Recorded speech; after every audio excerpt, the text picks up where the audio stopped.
ওম শান্তি 10 ফেব্ৰুৱাৰী 2021 প্ৰাতঃ মুৰলী।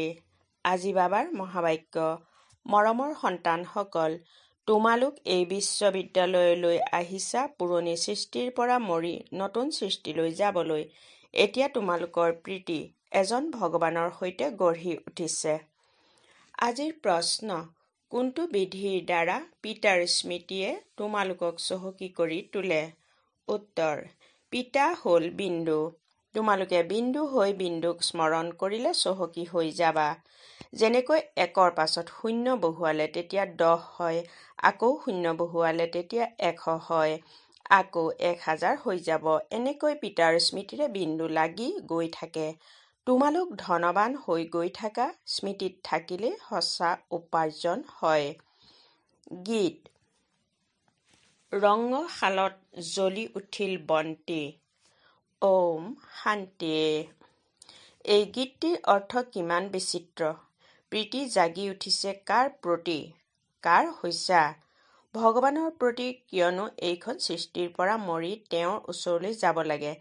এনেকৈ কেতিয়াবা কাৰোবাৰ প্ৰতি প্ৰীতি গঢ়ি উঠে জানো?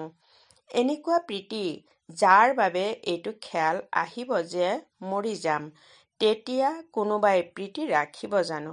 গীতটিৰ অৰ্থ কিমান আচৰিত। বন্তিৰ শিখাৰ সৈতে চগা পোকে প্ৰীতি ৰাখি পৰিক্ৰমা লগাই লগাই জ্বলি মৰে। তোমালোকেও পিতাৰ স্নেহত এই শৰীৰ ত্যাগ কৰিব লাগে, অৰ্থাৎ পিতাক স্মৰণ কৰি কৰি শৰীৰ ত্যাগ কৰিব লাগে। এই গায়ন কেৱল এজনৰ বাবে। সেই পিতা যেতিয়া আহে তেতিয়া তেওঁৰ সৈতে যিসকলে প্ৰীতি গঢ়ি তোলে, তেওঁলোক এইখন জগতৰ পৰা মৰিবলগীয়া হয়। ভগৱানৰ সৈতে প্ৰীতি ৰাখে, তেন্তে মৰি কলৈ যাব? নিশ্চয় ভগৱানৰ ওচৰলৈকে যাব।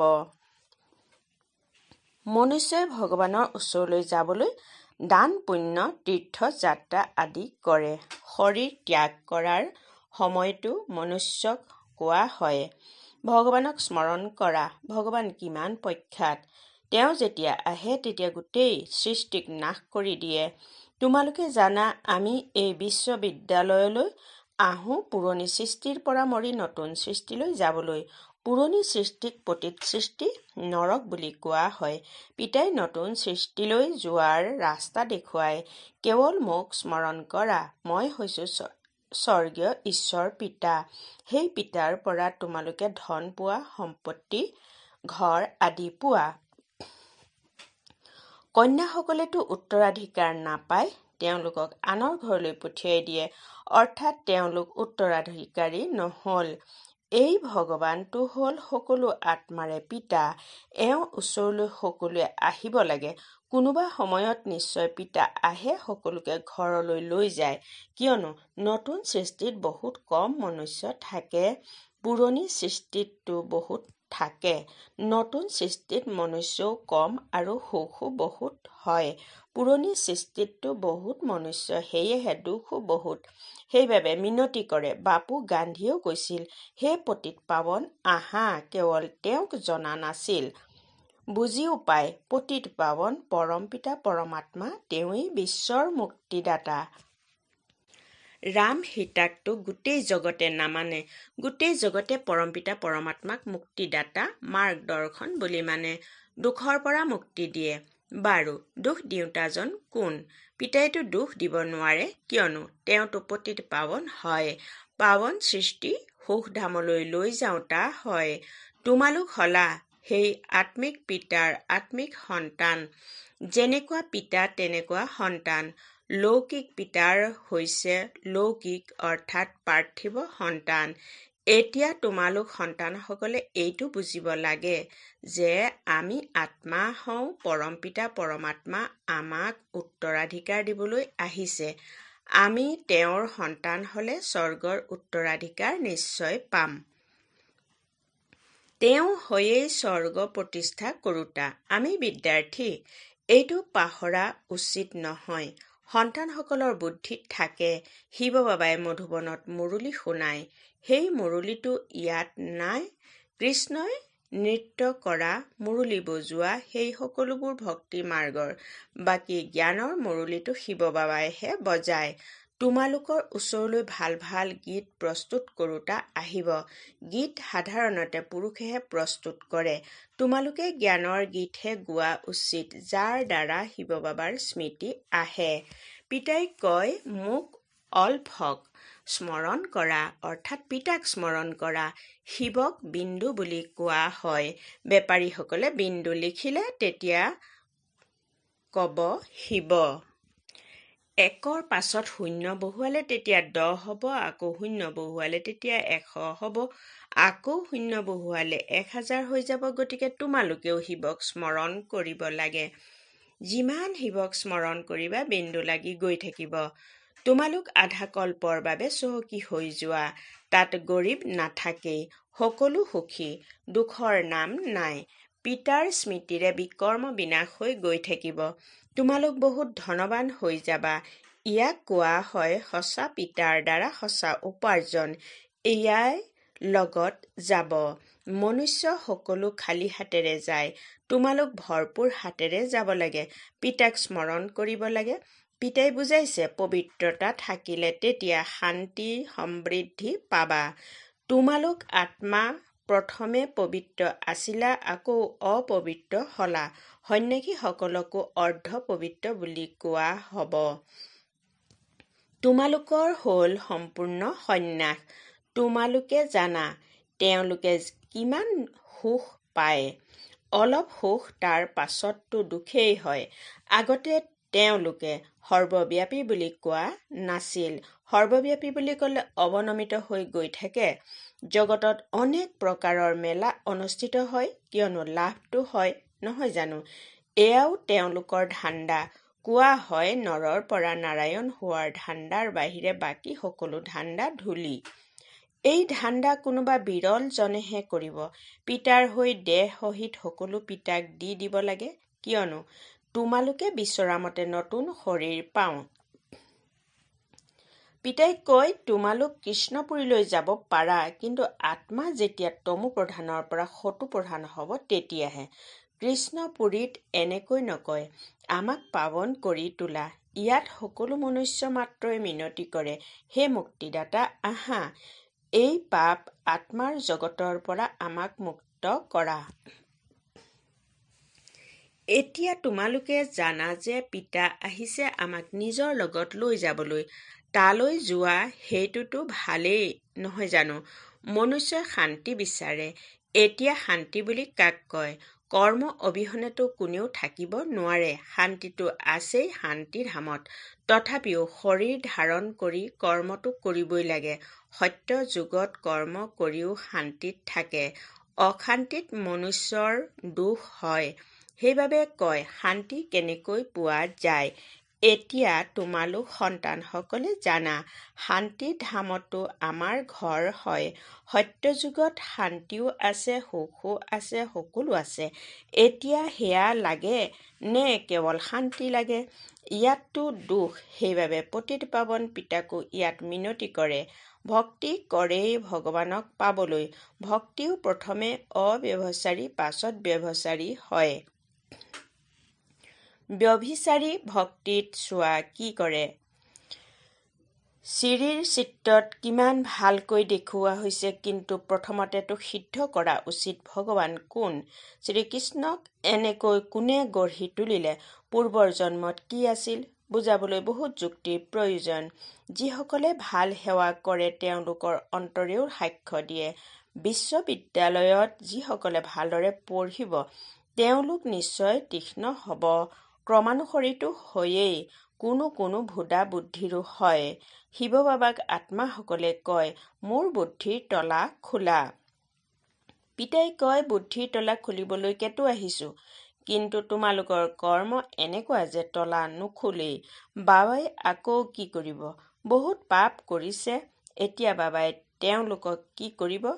শিক্ষকক যদি বিদ্যাৰ্থীয়ে কয় যে মই কমকৈ পঢ়োঁ, তেন্তে শিক্ষকে কি কৰিব?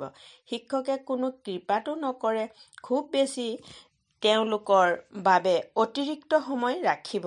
সেই ক্ষেত্ৰততো তোমালোকৰ বাধা নাই। প্ৰদৰ্শনী মুকলি কৰি ৰখা হৈছে। বহি অভ্যাস কৰা। ভক্তি মাৰ্গতো কোনোৱে ক'ব মালা জপ কৰা, কোনোৱে ক'ব এইটো মন্ত্ৰ স্মৰণ কৰা। ইয়াততো পিতাই নিজৰ পৰিচয় দিয়ে।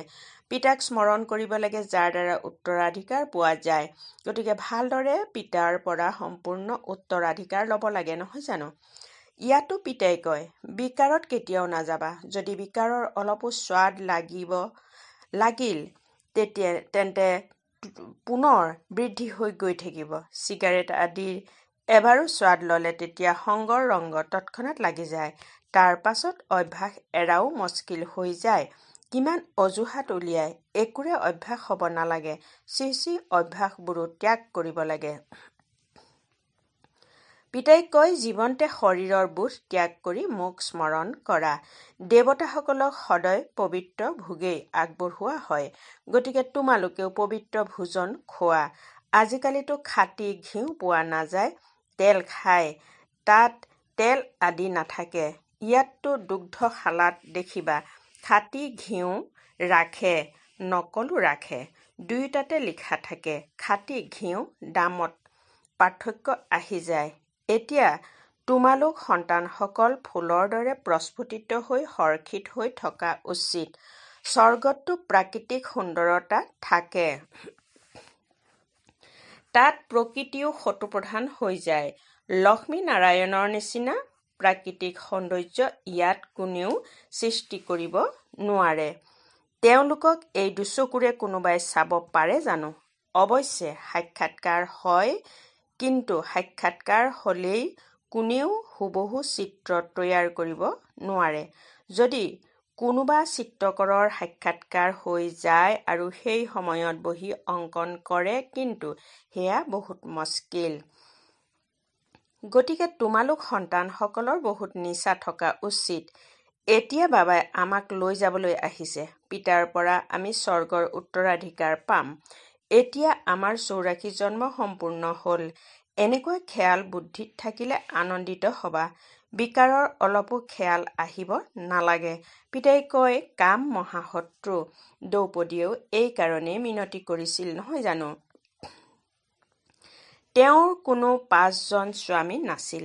তেওঁতো মিনতি কৰিছিল যে মোক এই দুঃশাসনে নাঙঠ কৰে, ইয়াৰ পৰা ৰক্ষা কৰা। তেন্তে 5 জন স্বামী কেনেকৈ থাকিব পাৰে? এনেকুৱা কথা হ'ব নোৱাৰে। বাৰে বাৰে তোমালোক সন্তানসকলে নতুন নতুন সাৰ কথা শুনি থাকা। সেয়েহে সলনি কৰিবলগীয়া হয়। কিবা নহয় কিবা সলনি কৰি শব্দ সংযোজন কৰি দিয়া উচিত। তোমালোকে লিখা কম সময়ৰ ভিতৰত আমি এই ভাৰতক পৰিস্থান কৰি গঢ়ি তুলিম। তোমালোকে প্ৰত্যাহ্বান জনোৱা। পিতাই সন্তানসকলক ক'ব, সন্তানে পিতাকক প্ৰত্যক্ষ কৰায়, পিতাকে সন্তানক প্ৰত্যক্ষ কৰায়। কোনজন পিতা? শিৱ আৰু শালগ্ৰাম। ইয়াৰে গায়ন আছে। শিৱ বাবাই যি বুজায় সেয়া অনুসৰণ কৰা। তেওঁৰ কাৰণেই গায়ন কৰা হয়, পিতাক অনুসৰণ কৰা। লৌকিক পিতাক অনুসৰণ কৰিলে তোমালোক পতিত হৈ যোৱা। এওঁতো পাৱন কৰি তুলিবলৈ অনুসৰণ কৰায়। পাৰ্থক্য আছে, নহয় জানো? পিতাই কয় মৰমৰ সন্তানসকল, অনুসৰণ কৰি পবিত্ৰ হোৱা। অনুসৰণ কৰিলেহে স্বৰ্গৰ মালিক হবা। লৌকিক পিতাক অনুসৰণ কৰাৰ বাবে 63 জন্ম তোমালোক চিৰিৰ তললৈ নামি আহিলা। এতিয়া পিতাক অনুসৰণ কৰি আৰোহণ কৰিব লাগে। পিতাৰ লগত যাব লাগে। পিতাই কয় এই এটি ৰত্ন লাখ টকা মূল্যৰ হয়। তোমালোকে পিতাক জানি পিতাৰ পৰা উত্তৰাধিকাৰ পোৱা। তেওঁলোকেতো কয় ব্ৰহ্মত লীন হৈ যাম। লীনটো হ'ব নালাগে, পুনৰ আহিবা। পিতাই নিতৌ বুজাই থাকে মৰমৰ সন্তানসকল, প্ৰথমতে সকলোকে পিতাৰ পৰিচয় দিব লাগে। পাৰলৌকিক পিতাই পাৱন কৰি তোলাৰ উত্তৰাধিকাৰ দিয়ে। সেইবাবে বেহদৰ পিতাক কয়ও পাৱন কৰি তোলা। তেওঁ হ'ল পতিত পাৱন। লৌকিক পিতাক পতিত পাৱন বুলি কোৱা নহ'ব। তেওঁ নিজেই মিনতি কৰে, হে পতিত পাৱন আহা। গতিকে দুজন পিতাৰ পৰিচয় সকলোকে দিব লাগে। লৌকিক পিতাই ক'ব বিয়া কৰাই পতিত হোৱা। পাৰলৌকিক পিতাই কয় পাৱন হোৱা। মোক স্মৰণ কৰিলে তোমালোক পাৱন হৈ যাবা। এজন পিতা সকলোকে পাৱন কৰি তোলোতা হয়। এই কথাবোৰ বুজাবলৈ বহুত ভাল। ভিন্ন ভিন্ন প্ৰকাৰৰ সাৰ কথাবোৰ বিচাৰ সাগৰ মন্থন কৰি বুজাই থাকা। এয়া তোমালোকৰ ধান্দা হ'ল। তোমালোক হোৱাই পতিতক পাৱন কৰি তোলোতা। পাৰলৌকিক পিতাই এতিয়া কয়, পাৱন হোৱা, যিহেতু বিনাশ সমাগত। এতিয়া কি কৰা উচিত? নিশ্চয় পাৰলৌকিক পিতাৰ মতত চলা উচিত, নহয় জানো?